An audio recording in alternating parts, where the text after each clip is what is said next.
Rollercoaster Tycoon 1 is filled with legendary roller coasters, some of which we have covered already, like Diamond Heights, Agoraphobia, and Claustrophobia. And in that same lineup of parks is another iconic scenario, Dynamite Dunes, a park located in the middle of a desert with little to no existing scenery or rides, except one, Dynamite Blaster.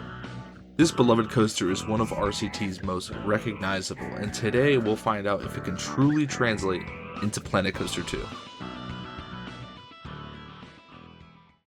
Hello everyone, welcome back to TH Designs. Today's video is going to be an extension off of the Rollercoaster Tycoon translation series that we have been doing thus far. Coming straight off of Grapevine, which was the last coaster that we did, the B&M stand-up coaster from Funtopia, one from the expansion packs. Today we are going back to the base game of Rollercoaster Tycoon 1, and today we are doing Dynamite Blaster. Let's jump over to Rollercoaster Tycoon and let's check out the scenario. So here we are in game as per usual, listening to that awesome menu music. If we go over to the scenarios, you can see the whole list of expansions and the second game. This is where the last episode resided. Today we are sticking in the base Rollercoaster Tycoon 1 tab. And today, not Diamond Heights like we did in the first video of the scenario coasters. Today we're jumping over to Dynamite Dunes. Welcome to Dynamite Dunes, which, as I said in the hook, is quite literally a desert. I mean, there is nothing here really at all, except for one thing besides some cacti and some palm trees. That is Dynamite Blaster, which relative to most of the coasters that we have done on this little series that we've done, this is one of the simpler ones. Obviously, it's buried into the ground a bit. It's a mine train coaster. Pretty simple, lot of terrain integration, about 4 blocks or so into the ground. So that's going to be a little tricky, but the coaster itself is relatively straightforward and simple. So you may be thinking that today's video may be a little bit different than the others, it may be a lot easier than the others, and I think I disagree. Because while this does look quite neat and tidy in the orthogonal view of Rollercoaster Tycoon, when it's translated into Planet Coaster, I think a lot of these straight edges that you see with this huge hole in the ground, they won't be. So I have no idea how we're going to navigate this. The coaster itself might be easier than most, but this terrain may not be. So we're back over to Planet Coaster. This is the map in which we will build this coaster, an extension off of the last one. If you did not see that last video, I recommend that you do, but we mentioned that we are starting a new park so that we have more space for these scenario coasters specifically compared to the pre-builds that we've been doing. This was a really fun addition to the little series, and we are going to move away from it because we are going to be working in a desert, which is a little bit different than that. I'm going to build probably about here. I'd rather give myself more space than not enough space. As for the actual in-game coaster, like I mentioned, it was a mine train, which is in-game if I can find it quick. So it took me quite a while to look for it because you would think it would be in the wooden tab or maybe the alternate lift tab if not there. No, it's in just the regular chain lift tab with all the other steel coasters. Why it wouldn't be in the wooden coasters? Fair enough, I don't know. But here it is in-game, the Movement Constructions mine train. The in-game train is pretty one-to-one to what you see in Rollercoaster Tycoon. It's obviously based off of the Disney, like, Big Thunder Mountain Railroad. But yeah, this will be the one that we will be using for today. Really, what else is there to do besides to just get started? This is going to be a tricky one, but in a way that's different than any other coaster we've done. So of course, as usual, we are going to turn on the height markers on the ride tracks so that we can start to see the heights of every individual bit of track. The grid in Rollercoaster Tycoon is about 33% smaller than what we see in Planet Coaster, so we do have to do some upscaling when it comes to the size of every element. You see this is a 50-foot chain lift. The one in Planet Coaster is probably going to be something near 75 or 80 feet. So for our new viewers, that's why the dimensions may not exactly line up. So let's just build this almost hilariously long station. Back-to-back coasters with no brake run, by the way. We're going to face it this way. I feel like that is fair. We're going to stay on the ground, similar to what we saw in game, and make a very long station. As for exactly how long this will be, we'll figure it out probably when we're at the end of the layout, but for now, this will do. Because there's nothing here compared to the other scenarios that we've done, it's so much quieter, which I really appreciate. Because trying to talk over like Diamond Heights and Funtopia when there's all these different people and attractions nearby, it's hard. I stumble over my words. But anyway, relative to this coaster, you see that we are turning to the left immediately 180 degrees, then jumping down about 30 feet, but really more than that. All right, I built that little drop real quick. Pretty easy stuff. You can see we are at minus 33. I also lowered the station so that the track is actually coming out at 0 feet. We're about 5, maybe 10 feet deeper than the Rollercoaster Tycoon's dimensions say. And you can see I built this huge pit, which is equal to that track, which we look in game is right. That's on the same plane as the lowest bit of terrain. You can see there's like some kind of like stepping up in tiers. That's going to be a little weird to do, as well as like these wooden frames. I don't know if we'll go as far as to try and recreate those, because I think the really big issue that we're going to find out is that these really sharp 90-degree angles just are not going to be really possible in game. Now, if we had Planet Zoo's terrain tools, then that's a different story where you can actually excavate shapes. You don't have that in Planet Coaster, so that's going to be very tricky. But regarding the layout, you can see that the train does this almost figure eight thing before going up the chain lift. So we just dropped down 30 feet and we are currently, if I get that holographic piece of track, we are currently here following that piece of track there. We actually go underground for a moment and then really just do a turnaround. It looks like it actually goes up 5 feet as that helix, and then a mini airtime hill really just to get over that piece of track, and then just turning around into the chain lift, which actually goes underground underneath that first track. So I'm going to build that. I'm going to build all the way up to here. I may not even do the time lapse for this bit. It is relatively simple. I think most of this video is going to be spent doing the terrain, if anything. So I'm going to get up to about here, about this turnaround area, and I will see you then. And then we could talk about these airtime hills and all these other elements.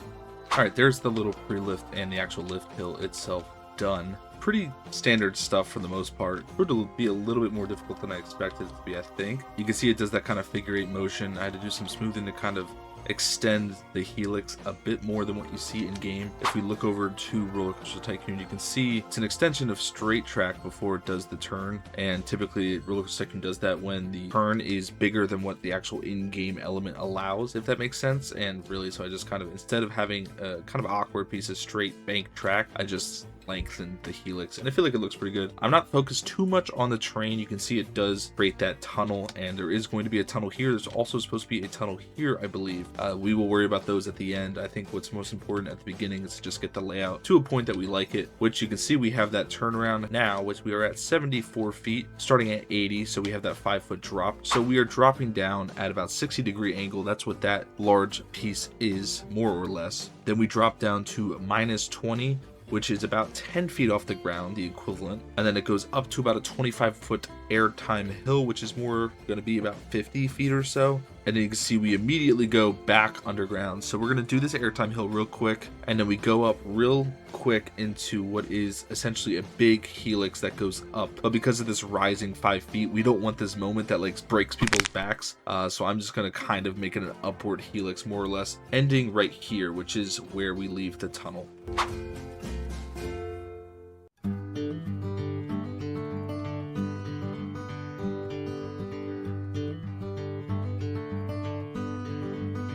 All right, there's that airtime hill done, more or less about 10 feet off the ground. This drop feels about right.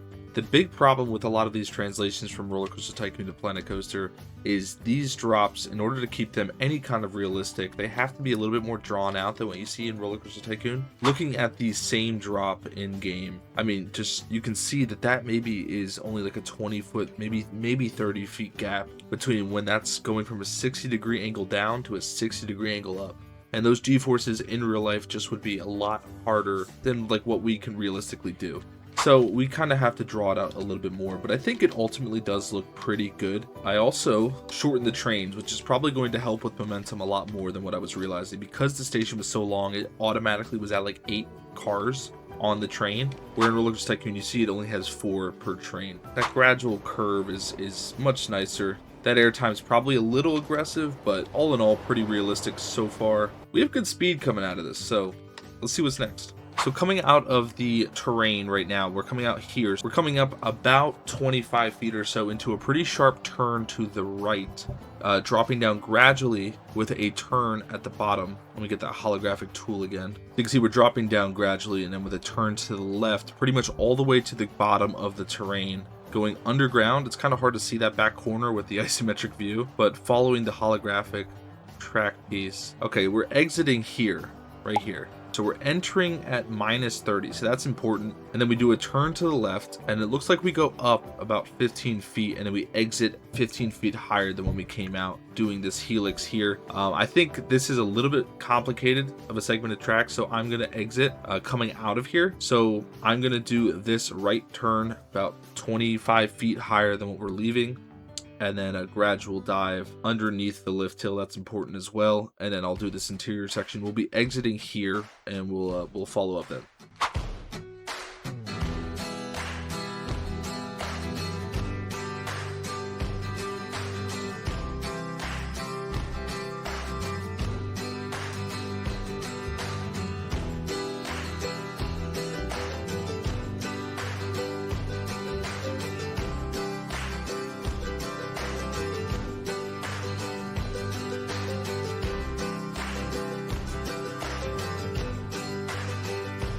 All right, so I think there's the turn done there, and also this kind of more shallow turn, and all the interior bits. This was way more difficult to make than I anticipated, to be honest. We are moving very fast. You'll see when I test the train that this thing is flying through this segment of track. Overall, it's pretty smooth. I don't really sense any kind of obnoxious G-forces. This piece of track, kind of similar to the thing I was mentioning over there. This is a straight track in-game, but instead I kind of rounded that piece of track and raised it up slowly rather than doing a sharp 90 going up and then another sharp 90, trying to kind of exaggerate the orthogonal views into what they might look like in real life. Also, this drop here, if we do make this sharper, the terrain kind of, you can already see it's getting pretty close. So I'm sure there's going to have to be some adjustments at the end of this, but that's all right. That happens with every one of these. Let's take a look at the train as it goes through, and we'll jump to the next bit. We seem to be lining up pretty nicely because the next thing that we're doing is we're going over this drop. See the train coming out now.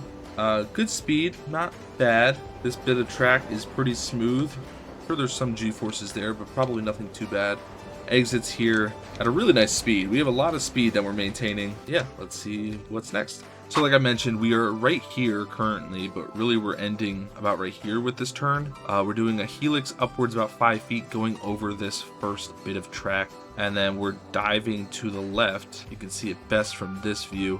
Diving to the left here and then turning right, and it looks like we're going underground. It's kind of hard to see through all the supports. Actually, I'm just going to remove them. There we go. That's much easier. I don't know why I didn't do that earlier. So we are right here going through this bit, and then we're going to go underground into a big helix. That's what you see, that grid piece there, the highlighted grid.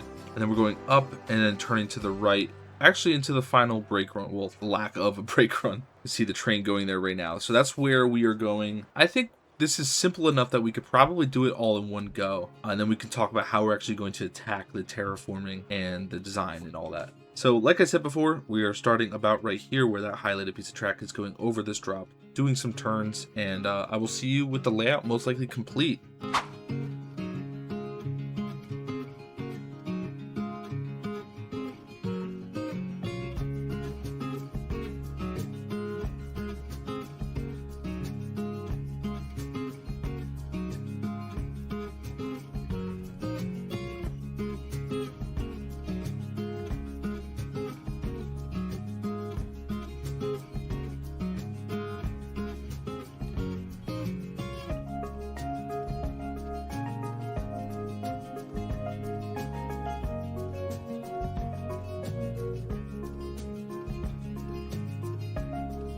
Alright, there's that last little finale bit done, which was pretty difficult, to be honest. This moment here, where like going over the track was fine. That wasn't too difficult. This S-bend thing here was very difficult. It's pretty smooth, but for how fast it's running through that segment of track, I'm not going to be surprised if there's some heavy G-forces there. Ultimately, I think it's acceptable. Just a pretty basic helix through there. Not the worst stuff ever, might need some more banking, but ultimately it looked pretty good in the POV. It crawls a little bit on this little segment of track above the station, so I lowered that a little bit. That is kind of getting near like head chopper range, but I think it's okay. Then it just kind of crawls through the finale. With that said, I believe we are just about finished. You see the train running through now. Pretty satisfied with how it looks. I think, all things considered, I think the layout is pretty well replicated. There's some moments of struggles, like this moment here, but we'll check the G-forces out when everything's done. Train's coming up here. It's actually not as bad as the POV made it seem. It's gonna need some smoothing. I'm sure it's gonna need some tweaking, but really the main entree right now is no longer the layout, which is done. It is now the terrain. So let's jump over to Rollercoaster Tycoon. Let's talk about how maybe we want to tackle this. So the coaster layout is pretty much entirely done. Now we have to figure out the most important part, which is how are we going to do this landscape around it. Like I said at the beginning of this video, there's just no way to do this really sharp kind of excavating of the terrain. It just doesn't exist in Planet Coaster. So I think this is difficult, but I think I don't want to just make it a whole. I do want to try and honor like the stepping that you see here. The wooden framing would be really cool to incorporate somehow, but I don't really know how I'm going to do it. These mountains are easy. I can easily do those. The dirt path as well, the queue.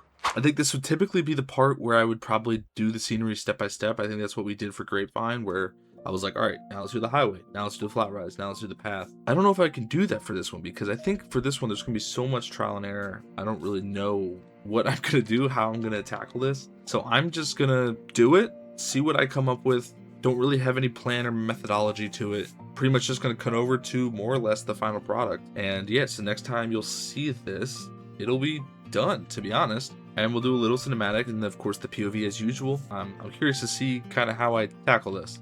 So, see you in a few seconds. Alright, well, welcome back. The entirety of the coaster is complete. You can see we have all these sand and all of the stonework and any of the dirt all placed down and done. The layout is complete. The support structures, all the tunneling, all that fun stuff is done. It relatively is kind of what it looks like in game, where it's just a big hole in the ground. Any of the woodwork that you see in game was kind of replaced by stonework, so it more looks like a quarry almost. You can see all of the crazy wood supports. They look really nice. They look pretty much exactly as you see them in game, which I think looks fantastic. Now, if you remember back earlier in the video, I could not find where the coaster was in the list of coasters, all 64 of them. And if you remember, I was curious why it didn't show up in wooden and why it showed up in chain lift. And that was a little bit of foreshadowing unintentionally, because as you can see, it looks like it's made of wood, but if you make a coaster, those supports are steel. So I kind of ran into a problem halfway through this, and most of my time was not spent on the scenery like I thought it would be. It was spent on the supports. So these supports that you see are not what come with the Mine Train model. If I actually remove them, you can see that there's no supports. I hid all of them and I rebuilt the entire ride with a wooden coaster, which does have the typical supports. You can see that here, and when hidden in the track, give that same illusion, because if we remove this and if we give the entire layout the typical supports, they look like this. Well, you know, that may be right technically for the model in real life, but for our recreation purposes, this wasn't going to cut it. So I had to go a little bit above and beyond and recreate it with the wood, and that's what took up most of my time, but I'm very happy with how it looks. Let's get the train running so we can start to gather some stats and talk about those. But overall, aesthetically, I feel like it looks pretty nice. You can see we kind of got the desert theme going on, pretty bland. I mean, it's just kind of the nature of what we're doing here. See some palm trees, some rocks and stuff. I tried to kind of make it look a little bit more realistic. Colored the trains appropriately, the same with the track and all that. And yeah, all in all, it looks pretty good. You can see the train running through now. It's a really smooth POV. That I was pretty impressed by. I thought it was actually going to be a rougher ride than it is. It actually looks pretty fun. I'm going to let that run its course, and we can take a look at those stats right now. As it comes to a halt, we will see those pop up here. And yeah, not the best, really. We don't even break 5 excitement, which is pretty lousy, to be honest. And also kind of surprising. This coaster felt like it was more than that. Frankly, I can't believe it didn't break 5. That's kind of where I'm getting at. The fear is low. The nausea is usual. When we take a look at the individual stats, the more specific stats, we see a max speed of 54. That's pretty good. Track length of 4,000. That's pretty good. Not bad. 95-second ride. Lateral G-forces were super heavy the first time before adjusting this layout. 2.43 is still a little high, a little bit uncomfortable at times. That's probably happening at this turn here and this turn there. But I was able to kind of steep up the banking, and it helped out more. So 2.43 for temporary lateral G-forces is okay. Same for 4.58 G-forces, vertical G-forces. That's okay for moments, but not lasting, and so I think that that's acceptable. Minimum vertical for airtime is fine, and overall everything else is okay. Only one moment of airtime, and that's coming after that hill, right after the chain lift. And yeah, so these stats are pretty terrible, to be honest. So as for the question that we ask for every single coaster that we do in this series, does it translate to planetcoaster? At the very least, I think aesthetically it actually did a much better job than I anticipated. So in that sense, I will say yes, it did do a better job and it does translate. In terms of the actual stats, to be honest, no, they really don't, and I'm not quite sure why. I know planetcoaster prioritizes airtime above all else, but I really thought that this would be fine. It maintains speed pretty comfortably throughout. Yeah, it crawls a little bit here, but I didn't think it would be a 4.97. So this is all in all kind of like an eh. Like it's like a right down the middle. Does it translate? Yeah, kinda. Does it not translate? Also kinda not. Looking at Rollercoaster Tycoon, we never really looked at the stats of Dynamite Blaster, and you see 6.65 excitement is high. That's pretty good. Intensity 8.18, that's not surprising, and that's a very good stat. That's a good money maker. Nausea being 5, that's pretty high. So these stats I thought were going to be much higher. The fact that vertical G-forces in Roller Coaster Tycoon is one entire number below the one that we have in Planet Coaster doesn't make any sense to me. All in all, I think that just about sums it up for this video. This was probably the hardest one to do in-game, I would say. The scenery was a little iffy, but really that support, redoing the entire track, that was kind of time consuming, but it does look really nice, so it was worth it. The POV is very cool. The cinematic, I'm sure, will be nice and fun. So I really hope you enjoy those two. I will see you in the next video. Make sure you keep commenting what video you want to see next, what coaster you want to see next. I have a few off the top of my head that I want to do, so if they align with what you guys have in mind, then we will likely do them. Take care. See you in the next video.